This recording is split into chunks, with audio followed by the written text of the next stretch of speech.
स्वागत है दोस्तों आपका आज की वीडियो में। आज वाइट फील्ड में हम बात करेंगे सुपरस्टार रजनीकांत की फ़िल्म लिंगा के बारे में, जो कि 2014 में आई थी। और ये मूवी का सबसे बड़ा इशू जो था वो है इसकी स्टोरी और स्क्रीन प्ले।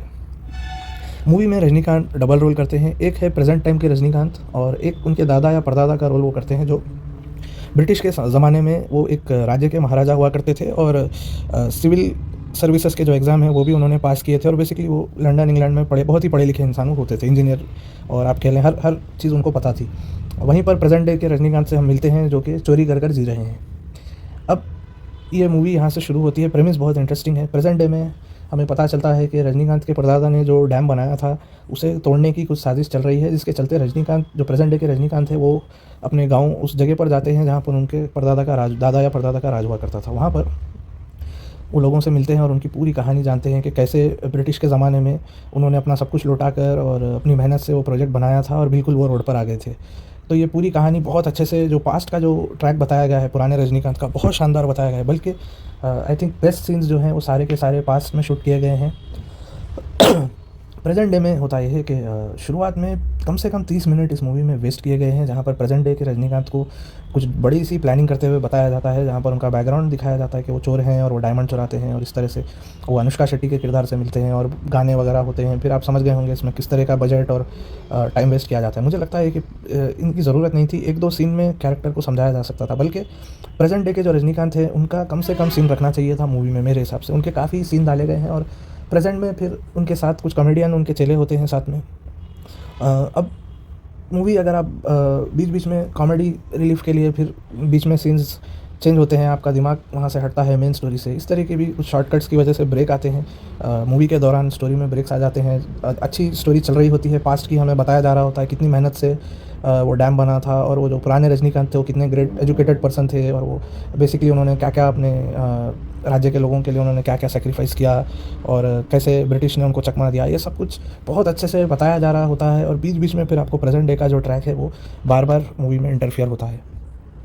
और जो विलन है इस मूवी के, एक तो ब्रिटिश विलन्स हैं, उन्होंने अच्छी एक्टिंग की है।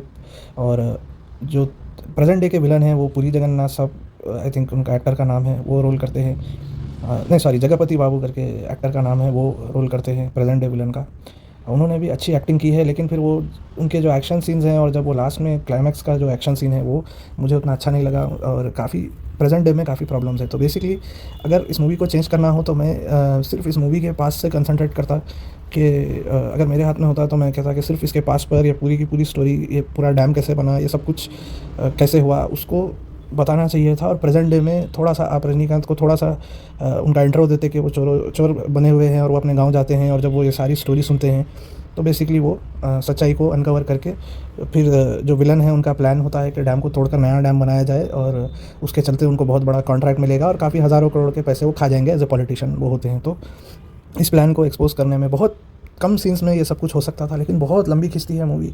और जब भी प्रेजेंट डे का ट्रैक आता है वो बहुत ही बोरिंग ट्रैक है, जब भी आप पास में जाते हैं वो बहुत ही अच्छा ट्रैक है। और ऑब्वियसली फिर बजट वगैरह के इश्यूज़ में हम जाते हैं, गानों में और सीन्स वगैरह में बहुत बजट लगाया गया है, जो कि हमेशा बुरी बात नहीं होती, लेकिन इस मूवी में बहुत ज़्यादा लगा दिया उन्होंने उस समय के हिसाब से। कभी कभी ऐसा हो जाता है, अच्छे सीन बनाने के बावजूद भी मूवी नहीं चलती है। तो वैसे तो ये मूवी अच्छी थी। अगर इसका पूरा प्रेजेंट डे का ट्रैक हटा दिया जाए या उसको बहुत हेवीली कट किया जाए तो मेरे हिसाब से 3 घंटे की ये मूवी थी। इसको अगर 2.5 घंटे या 2.25 घंटे की मूवी बनाई जाती, प्रेजेंट डे ट्रैक को कट करके सिर्फ पास्ट ट्रैक पर ज़्यादा फोकस किया जाता, जो पुराने रजनीकांत का कैरेक्टर बताया गया है, उनके दादा या परदादा का रोल, डबल रोल करते हैं रजनीकांत। तो जो परदादा की या दादा जो थे उनके ब्रिटिश के ज़माने के, उनकी स्टोरी पर ज़्यादा फोकस करना चाहिए था। तो मेरे हिसाब से मूवी ज़बरदस्त हिट होती, और थोड़ा सा मूवी को टाइटली सीन्स थोड़े से कम करने चाहिए थे, तो बहुत शानदार मूवी हो सकती थी। अगर आपने मूवी देखी है तो कमेंट करके बताइए आपको क्या लगता है, क्यों ये मूवी उतनी सक्सेसफुल नहीं हुई, और क्या इस मूवी में प्रॉब्लम्स थी, आपको क्या लगता है, ज़रूर कमेंट कीजिए। वीडियो देखने के लिए धन्यवाद। Have a great day.